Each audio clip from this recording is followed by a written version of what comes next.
Assalamualaikum warahmatullahi wabarakatuh. Perkenalkan, nama saya Wulandari, NIM D24040068, Fakultas Keguruan dan Ilmu Pendidikan, Program Studi Pendidikan Guru Sekolah Dasar, kelas D. Video ini saya buat untuk memenuhi tugas mata kuliah Public Speaking dan Simulasi Kreatif dengan dosen pengampu Bapak Muhammad Hairul Ummah BK SPD MPD yang berjudul yaitu cara mengembangkan public speaking dan simulasi kreatif dalam pembelajaran siswa di sekolah dasar. Sebelum saya membahas tentang cara mengembangkan public speaking dan simulasi kreatif dalam pembelajaran siswa di sekolah dasar, alangkah baiknya saya akan membahas terlebih dahulu apa sih itu pengertian dari public speaking dan simulasi kreatif dalam pembelajaran siswa di sekolah dasar.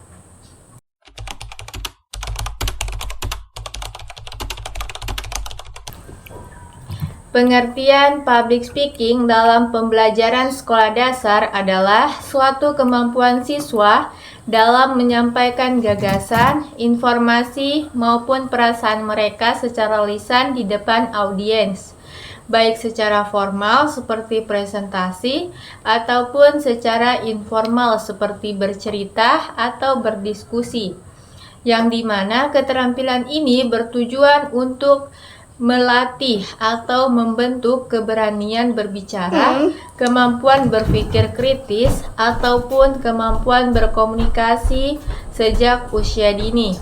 Sedangkan pengertian dari simulasi kreatif dalam pembelajaran sekolah dasar adalah suatu metode yang meniru pengalaman nyata atau imajinatif secara menyenangkan dan partisipatif yang mendorong siswa untuk berpikir kritis, bekerja sama, dan memahami materi dengan lebih dalam lagi.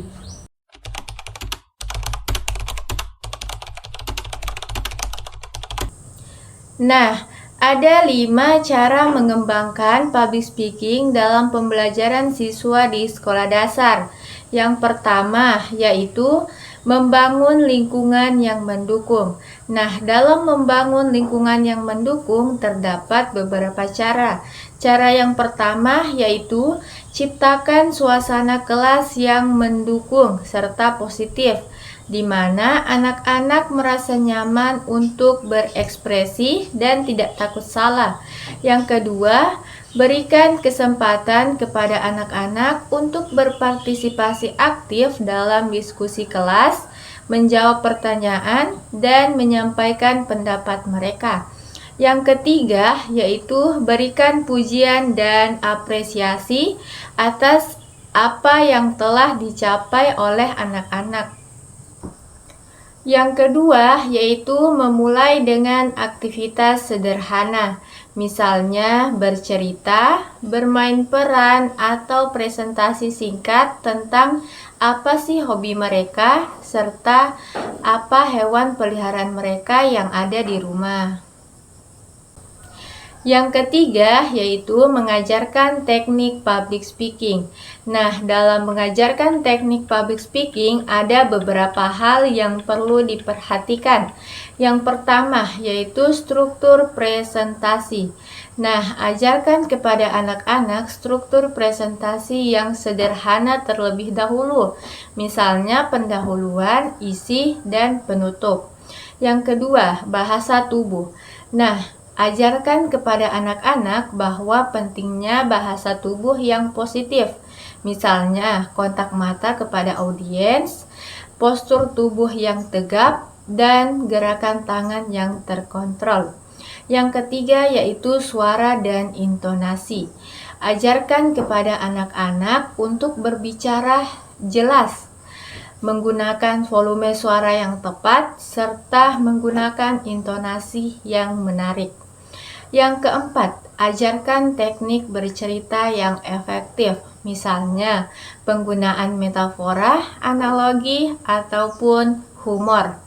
Yang kelima, berikan tips atau strategi untuk mengatasi kecemasan pada saat berbicara di depan umum. Misalnya, latihan pernapasan dalam atau visualisasi. Yang keempat yaitu memberikan peluang berlatih.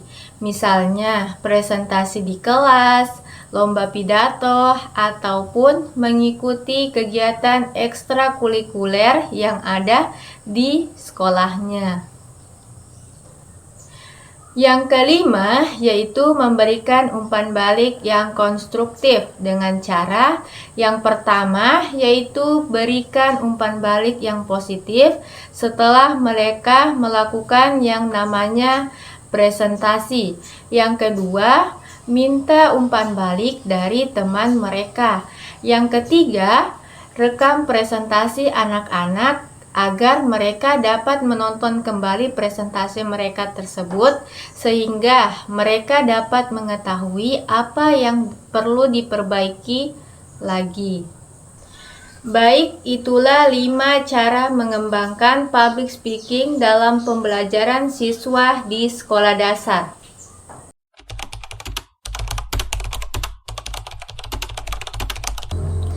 Nah, ada 5 cara mengembangkan simulasi kreatif dalam pembelajaran siswa di sekolah dasar. Yang pertama yaitu tentukan tujuan pembelajaran. Nah, dalam menentukan tujuan pembelajaran ada beberapa hal yang perlu diperhatikan.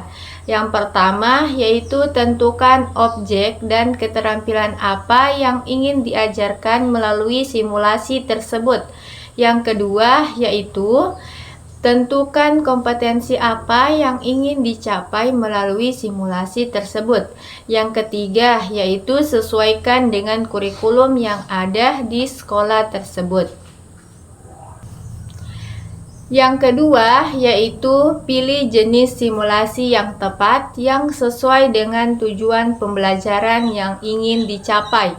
Misalnya, simulasi permainan peran, simulasi model fisik, simulasi permainan papan, ataupun simulasi digital. Intinya, sesuaikan dengan tujuan pembelajaran yang ingin dicapai pada poin pertama tadi. Yang ketiga, yaitu rancang simulasi yang menarik dan interaktif agar dapat menarik perhatian peserta didik atau siswa-siswi. Misalnya, buat cerita atau skenario yang menarik dan relevan dengan peserta didik. Yang kedua, itu gunakan alat visual, audio, ataupun digital untuk meningkatkan keterlibatan siswa. Yang ketiga, itu memberikan tantangan atau masalah dalam simulasi agar mendorong siswa untuk berpikir kritis dan mencari solusi dari masalah tersebut. Yang keempat yaitu implementasikan simulasi di kelas dengan cara yang pertama, jelaskan tujuan simulasi kepada siswa. Yang kedua, bagikan peran dan tugas kepada siswa sesuai dengan kemampuan mereka. Yang ketiga, pantau siswa selama simulasi berlangsung dan berikan bimbingan jika diperlukan. Yang keempat, dorong siswa untuk merefleksikan dan berdiskusi setelah simulasi selesai. Yang kelima, yaitu evaluasi dan perbaiki simulasi dengan cara yang pertama, yaitu kita mengevaluasi efektivitas dari simulasi yang telah dilakukan. Apakah simulasi tersebut sudah mencapai tujuan pembelajaran yang telah disiapkan atau belum? Yang kedua, yaitu dapatkan umpan balik dari siswa yang telah mengikuti simulasi tersebut. Yang ketiga, yaitu perbaiki simulasi berdasarkan hasil evaluasi yang telah dilakukan untuk meningkatkan efektivitasnya. Itulah 5 cara mengembangkan simulasi kreatif dalam pembelajaran siswa di sekolah dasar.